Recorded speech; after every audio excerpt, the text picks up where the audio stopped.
Bom dia, boa tarde, boa noite. Eu sou o Matheus, o catequista de Crisma 1, da turma dos mais velhos, e eu vou dar a catequese desse sábado. E antes de começar essa catequese, eu gostaria de invocar o Espírito Santo, que é aquele que capacita todo esse trabalho, é aquele que frutifica esse trabalho em vocês, crianças. Por isso, invoquemos o Santo Espírito rezando. Vinde, Espírito Santo, e enchei os corações dos vossos fiéis, e acendei neles o fogo do vosso amor. Enviai o vosso Espírito, e tudo será criado, e renovareis a face da terra. Oremos. Ó Deus que instruístes os corações dos vossos fiéis, com a luz do Espírito Santo, fazei que apreciemos retamente todas as coisas, segundo o mesmo Espírito, e gozemos sempre da sua consolação, por Cristo Senhor nosso. Amém. Então, voltando agora, depois de invocar o Santo Espírito, eu já vou começar a nossa catequese por ela mesma. Hoje nós vamos abordar os Salmos e o Saltério. Aí você pode me perguntar, tá, mas qual a importância disso? E eu venho pedir que realmente prestem bastante atenção, porque aquilo que será revelado é um grande tesouro que a nossa igreja tem. Quero começar dando uma explicação geral sobre o que são os salmos. Os salmos, na verdade, são um gênero literário, poético / musical, porque muitas das vezes essas poesias eram acompanhadas de instrumentos musicais. E eles são basicamente poesias musicadas. Nós podemos, na verdade, encontrar construções literárias paralelas nas culturas egípcias, nas culturas da Mesopotâmia, da Grécia, porque naquela época fazia-se muita música dessa forma. Mas aí você pode me perguntar, tá, mas por que então vai ter uma coleção de poemas no meio da Bíblia? E eu vou dizer a vocês que, na verdade, essa coleção de poemas não são só poemas. São em todo várias orações do povo de Israel, dos salmistas que escreveram esses salmos, e que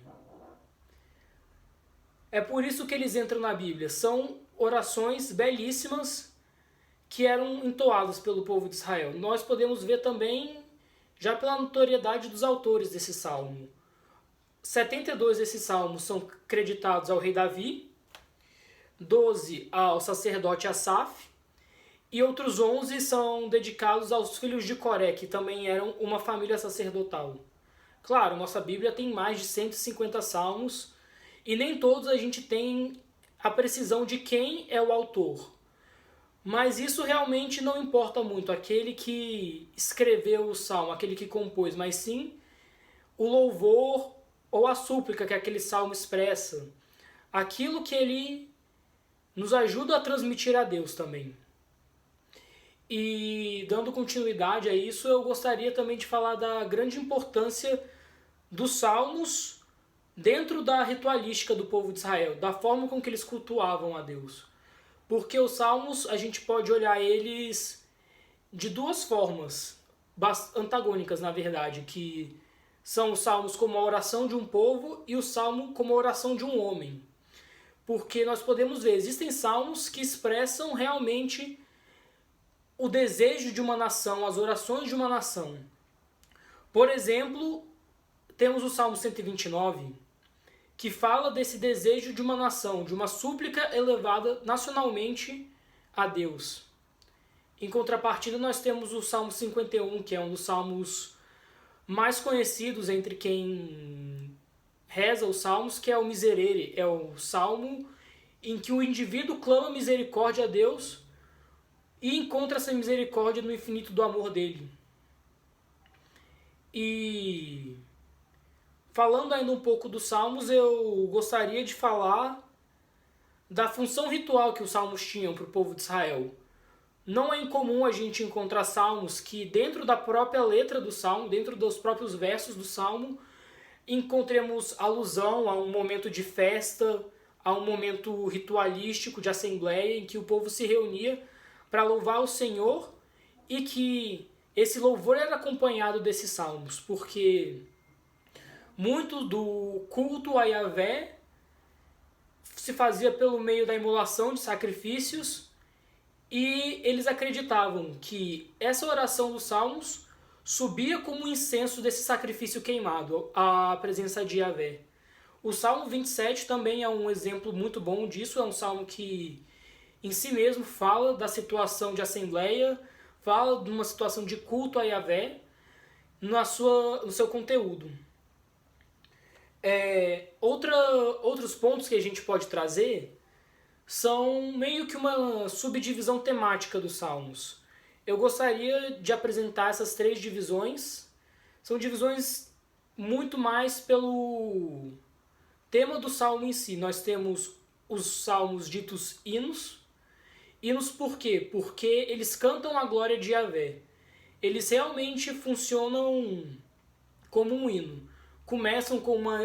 Eles têm uma estrutura fixa, começando com uma exortação. Aí a segunda parte desse salmo são os motivos de por que eles estão louvando a Yahvé.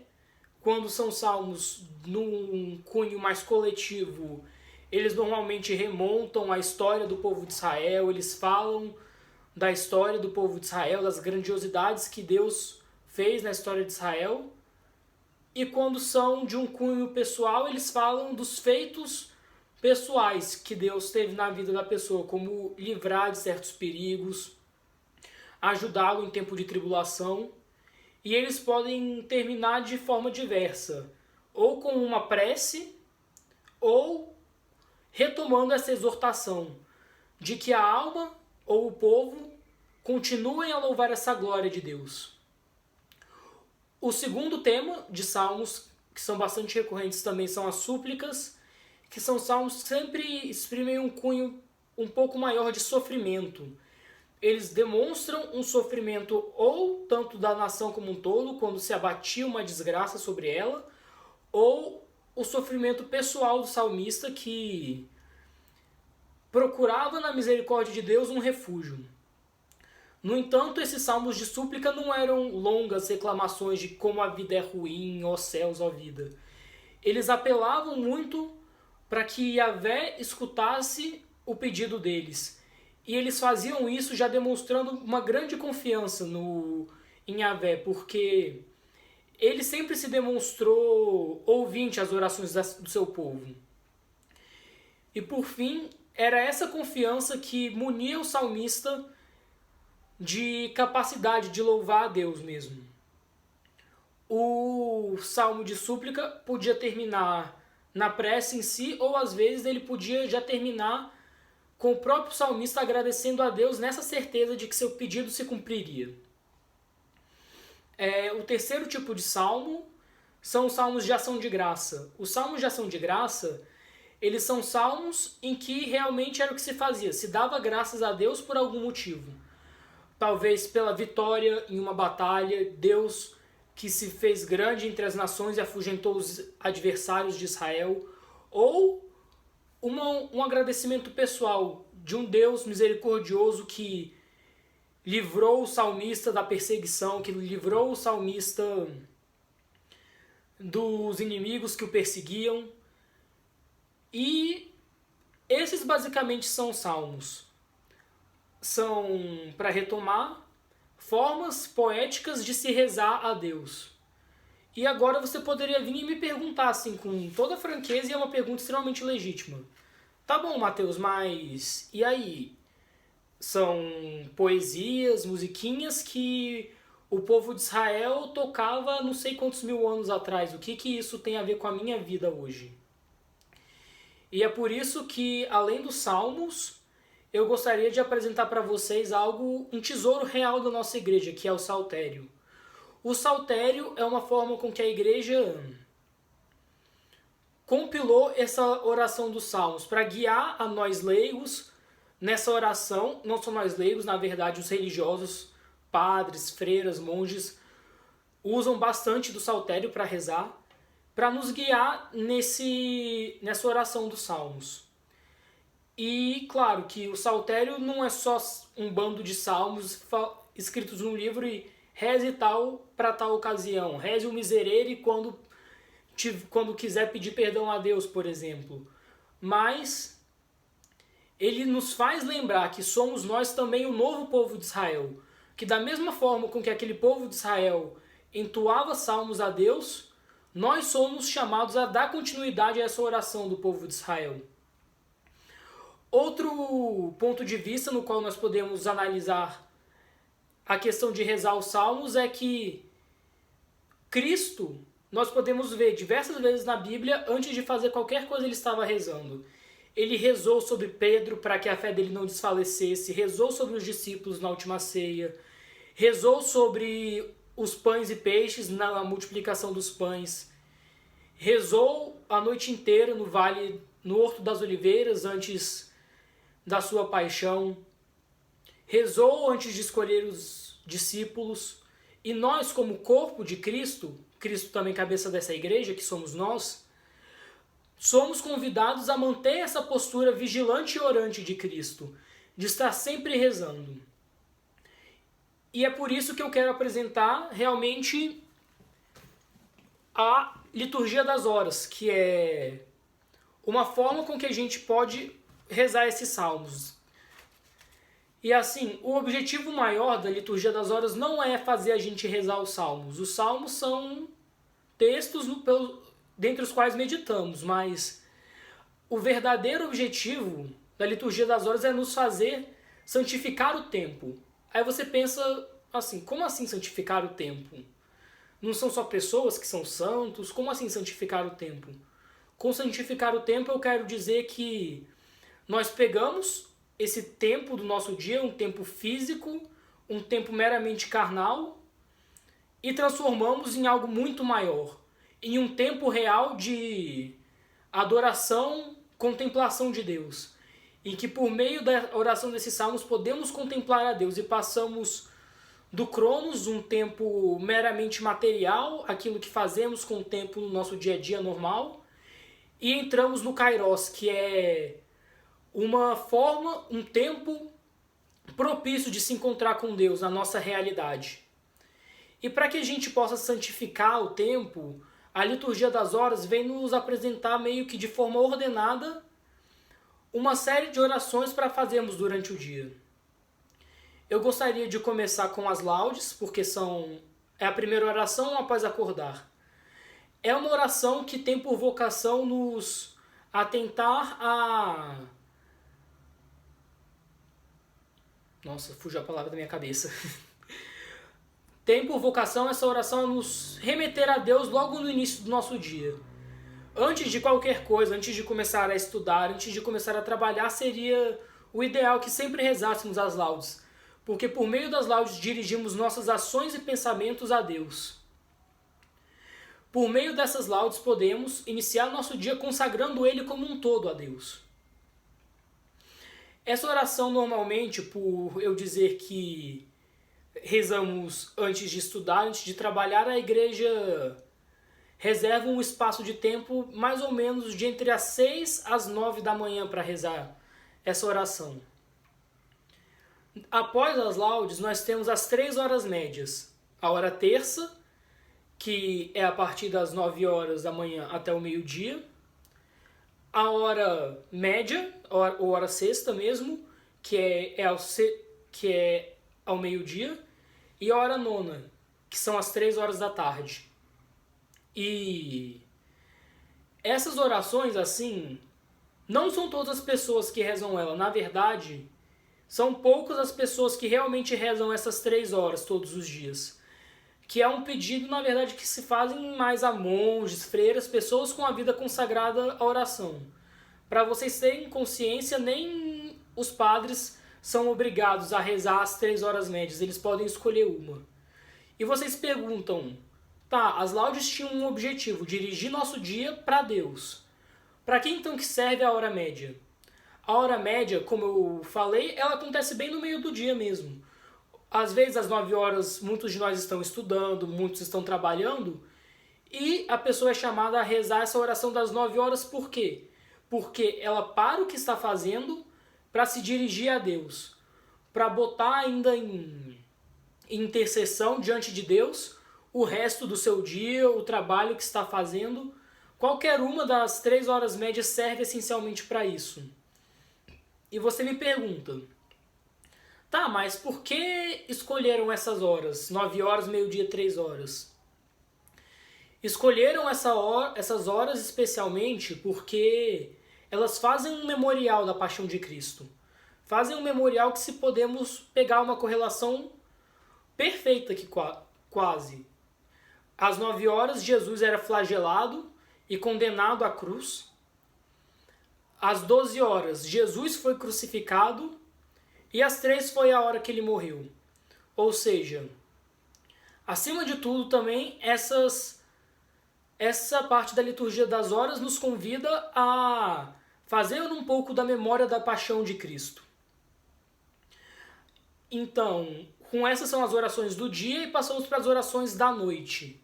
Começamos com as vésperas, que fala-se para rezar ela mais ou menos às 6 horas, ao cair da tarde, nos textos mais rebuscados.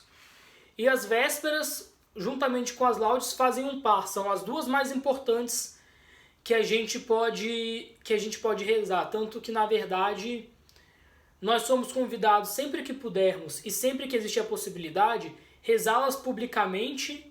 E se você conhece algum lugar em que há o costume de se rezar em comunidade também. Elas são assim tão importantes por causa de dois cantos, que são cantos que realmente exprimem uma direção a Deus. Nas laudes o Benedictus e nas vésperas o Magnificat. E como todas as horas antes, as vésperas também têm um objetivo. Ela quer que nós agradeçamos a Deus pelo dia que tivemos, pelo sucesso que tivemos e pelo bem que fomos capazes de fazer, porque no fim tudo isso é dom real de Deus.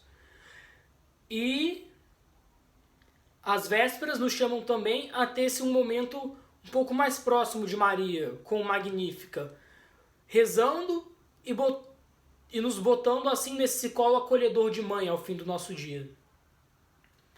Após as vésperas e agora a última oração ordenada da liturgia das horas, é uma oração que fazemos antes de dormir, não importa o horário, pode ser 10 horas da noite, pode ser 1 da manhã. Antes de você se deitar, antes de você dormir, você abre no celular, abre no livro físico se tiver, as completas, que são a oração para completar o seu dia. Nessas orações, que são na verdade bem curtas, é somente um salmo, uma passagem da Bíblia e uma antífona mariana, e uma oração propriamente dita, nós pedimos a Deus que Ele vele por nós enquanto dormimos, que Ele nos dê uma noite tranquila, para que no próximo dia acordemos serenos, capazes de louvá-lo novamente com as laudes. É uma oração muito boa para se rezar antes de dormir. Se alguém tem realmente problemas para dormir, eu posso até recomendar que rezem ela. E uma última oração que existe ainda na liturgia das horas, que não tem um momento específico do dia para se rezá-la, é o ofício das leituras. Assim, cá entre nós, o ofício é a minha oração da liturgia das horas favorita. Ela é composta de 3 salmos, uma leitura longa das Escrituras e uma leitura da tradição e do magistério da igreja. Ou seja, para quem já conhece esse nome, uma leitura da patrística, que é o melhor que a nossa igreja pode nos oferecer em questão de pregação de padres, de trechos de cartas de santos, de homilias de padres antigos, de documentos que falam sobre a doutrina da igreja. E essa oração pode ser rezada sozinha, mas também pode ser rezada sendo inserida dentro de cada uma dessas horas. Pode ser rezada em meio às laudes, pode ser rezada em meio a uma das horas médias, pode ser rezada em meio a durante as vésperas. Eu não tenho realmente certeza se ela pode ser rezada durante as completas, e de qualquer forma eu pessoalmente não recomendaria, porque é uma oração muito profunda que convida você a ter um encontro sério com a palavra de Deus. a dar uma substância real para a sua fé. Então eu recomendaria momentos que tivessem mais disperso, ou mais despertos. Dispersos não, isso é exatamente o contrário do que vocês deviam estar no ofício das leituras. Então, esses são os salmos e o saltério. Uma forma que desde das origens do povo de Israel até os dias atuais da nossa igreja, nós somos capazes de louvar ao Senhor por meio deles. Se vocês gostaram ou acharam interessante, eu convido fortemente que façam um experimento de rezar as laudes ou em família ou sozinhos. É facinho, procura na internet Liturgia das Horas. Vocês que são tão espertos quanto a gente, conseguem achar facilmente para rezar. E agora, para finalizar essa catequese, eu gostaria de convidar vocês a rezar um Pai Nosso.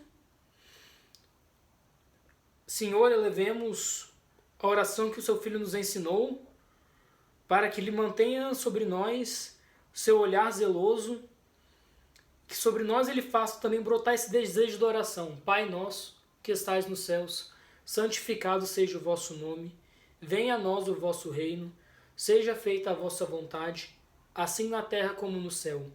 O pão nosso de cada dia nos dai hoje, perdoai as nossas ofensas, assim como nós perdoamos a quem nos tem ofendido. E não nos deixeis cair em tentação, mas livrai-nos do mal. Amém. Estamos reunidos e sempre estaremos em nome do Pai, do Filho e do Espírito Santo. Amém. Então, gente, essa foi a catequese de hoje. Obrigado a todos que assistiram a ela. Nos vemos no próximo sábado.